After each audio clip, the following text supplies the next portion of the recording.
Father Manny Manicad, the Episcopal Vicar for the religious in our diocese, dear brother priests, my dear sisters and brothers in consecrated life.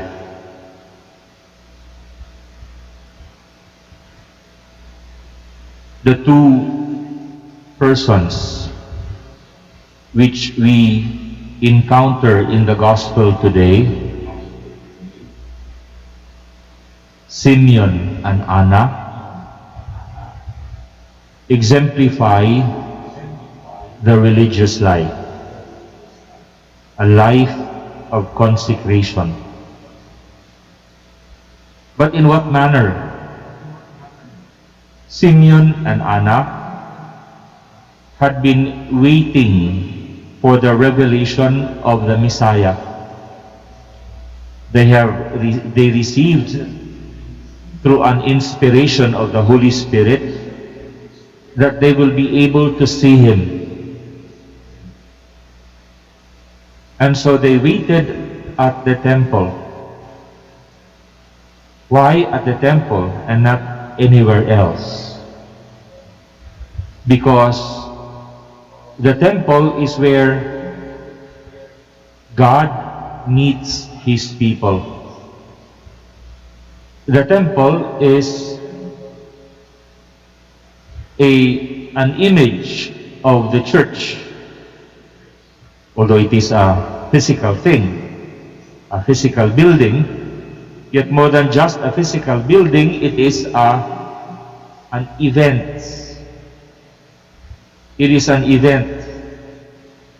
And what happens at the temple? People come in order to offer their sacrifice. Their sacrifice to the Lord. And that is the temple. It is a place, yes, but it is also where people offer their sacrifice to the Lord, their burnt offerings. And precisely Mary and Joseph came to the temple in order to perform what is prescribed by the law. That is, after the birth of the firstborn son, they are to offer a sacrifice. For people who can afford it, a lamb. For people who are hard of means, a turtle dove or a pair of turtle doves, and some other grain offerings. And so it is in this event that Mary, Joseph, and the baby Jesus on one hand, then Simeon and Anna encountered the Lord. What makes Simeon and Anna patterns or types of consecrated persons is, first of all, they dedicated themselves to wait for the coming of the Messiah. And for that matter, they stayed at the temple to pray and to fast. They dedicated their whole life to the Lord in the temple.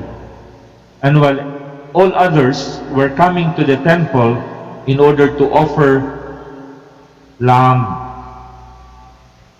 sheep, oxen, they, Simeon and Anna, offered their whole lives. And that is what consecrated life is all about. We offer the whole of our lives to God. But one thing that we need to be focused about concerning Simeon and Anna is the fact that they recognize the Lord when he finally arrived.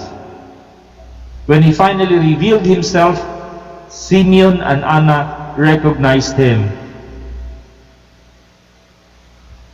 There were thousands of people who come and go at the temple.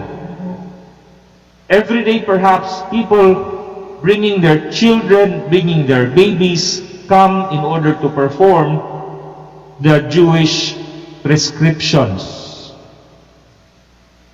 Yet, Simeon and Anna recognized that this one baby was in fact the Messiah. Napakaraming tao noon, ngunit itong tatlong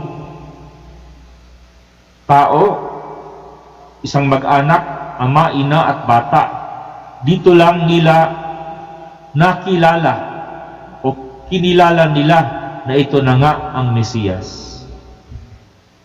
And the event is not noticed by anybody.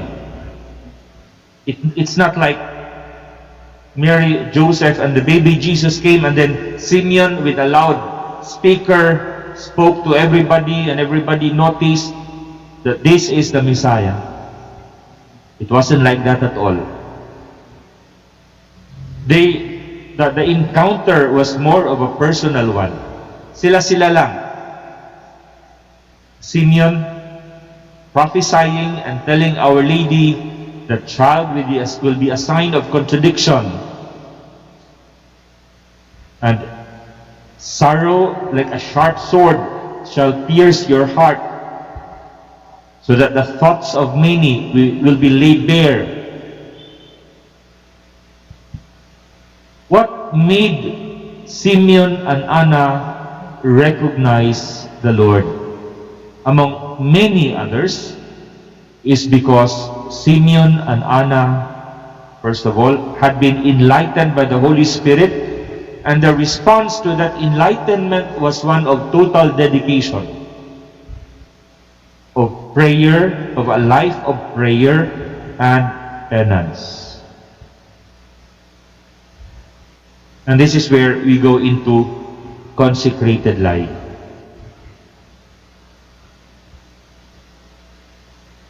There are three aspects of consecrated life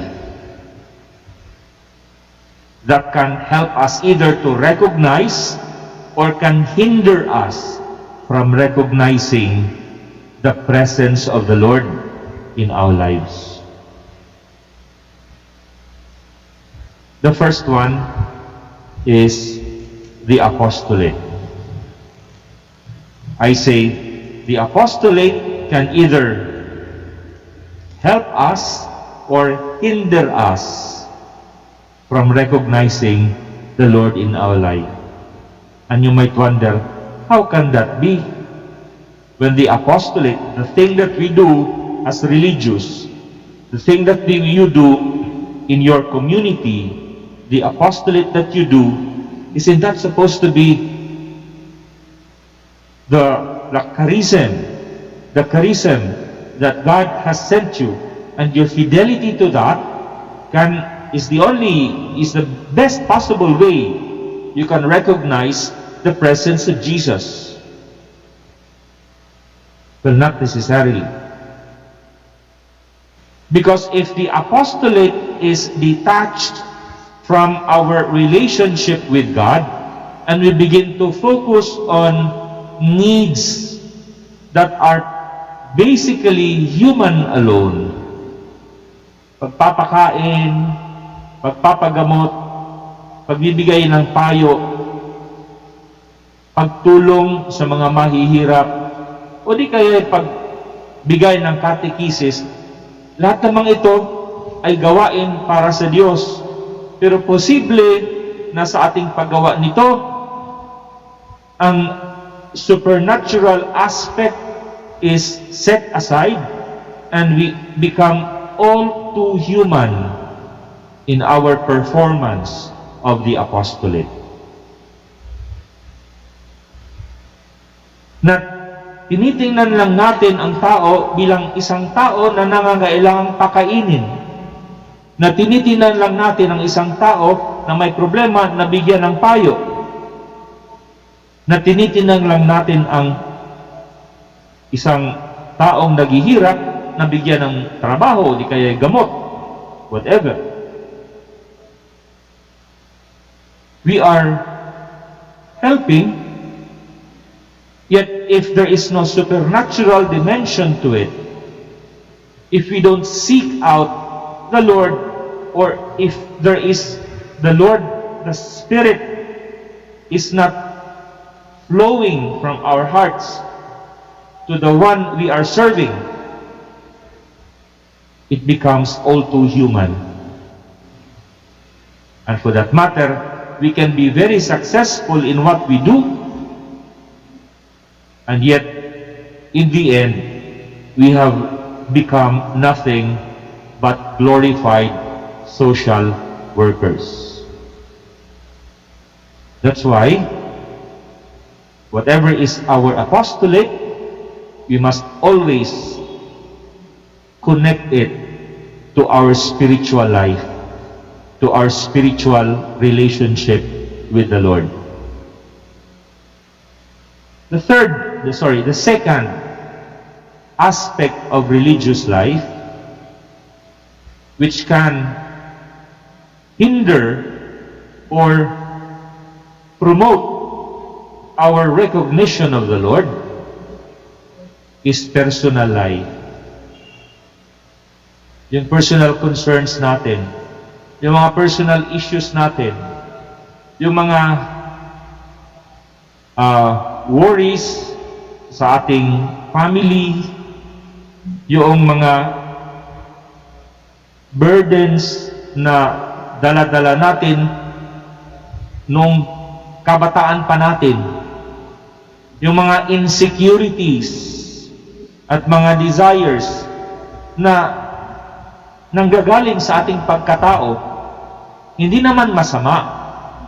Hindi masama kasi nanggagaling sa ating pagkatao. Kaya lang, if not properly addressed and not properly ordered to that relationship with the Lord, they can become a hindrance to recognizing the presence of Jesus in our consecrated life. Kasi sometimes they can be connected, no? If we become very successful in our apostolate, that success in the apostolate can feed on our ego, can affirm us and say, ang galing-galing ko talaga.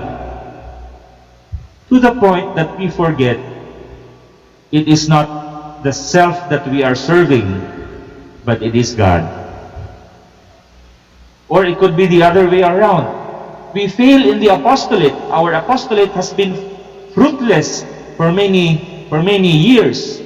And so we say, wala talaga akong silbi. And then we become insecure. We forget that it is the work of God and not ours.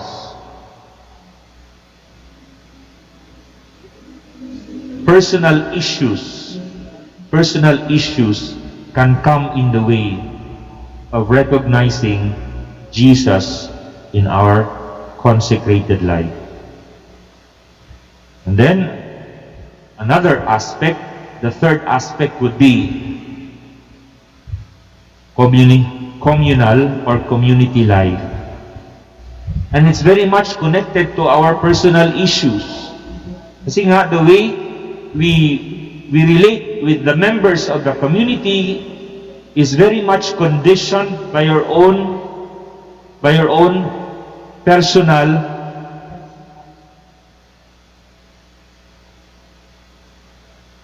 way of looking at ourselves. Our self-esteem, for example, our desires for this or that kind of companion in the community. It doesn't matter whether we are happy in the community or not. Because if we are happy in the community, that too can be a hindrance. Or if we are sad in the community, that too can be a way of deepening our relationship with the Lord. It really doesn't matter whether we are happy or not. In the end, after all, in community, we are not always happy. There are times when we are sad and lonely. But it's not, you can never also say that in community I'm always sad.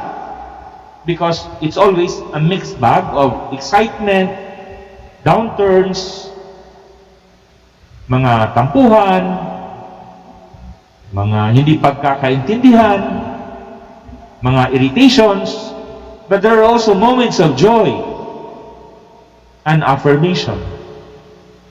Yet, if we do not bring back this, if we do not deepen this community life and connect it always to our relationship with the Lord, it can lead us astray. And the happiness that we find in the community now, once we are transferred, because we are not rooted in the Lord, but rooted in the community, can become a burden when we are transferred to another community. Kagaya din yan sa mga pare ngayon, yung naglipatan. Masaya sa isang parokya. Masayang-masaya.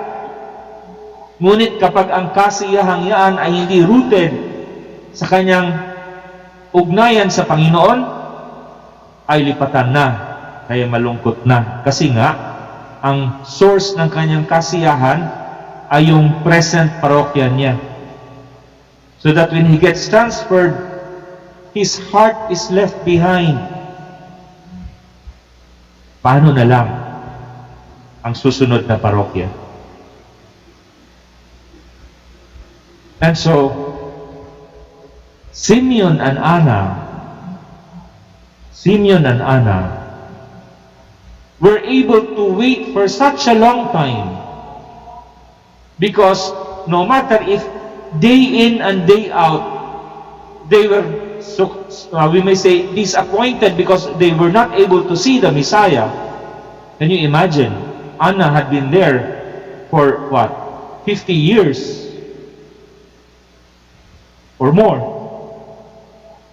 Yet they were able to wait because their heart was waiting for the coming of the Lord, yet their hearts were burning because they were in the temple. They were waiting in the temple, and the temple is the presence of God in the midst of Israel. And in the temple, they witnessed sacrifice day in and day out. What they witnessed, they also live within themselves.